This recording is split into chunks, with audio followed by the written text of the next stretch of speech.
তারপর রেজাল্ট তো আর আমাদের হাতে থাকে না, বল। রেজাল্ট যেমন আসবে আসবে, ভালো হলে ভালো, খারাপ হলে খারাপ, সেটা আমরা অ্যাকসেপ্ট করে নেব।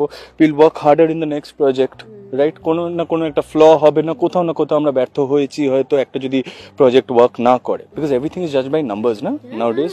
তো সব কিছুর নাম্বার, তুমি যত ভালো প্রজেক্ট করো, যদি তুমি নাম্বার না দিতে পারো, মেক্স নো সেন্স।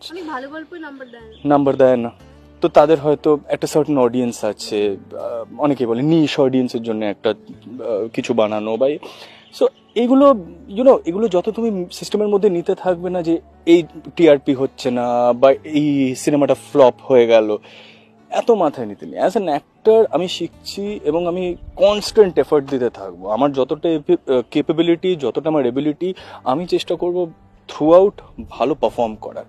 তারপর সবটা দর্শকের হাতে, অনেকগুলো things come into play যখন আমরা এই জিনিসগুলো নিয়ে ভাবি, just not the performance, lot of things come into play.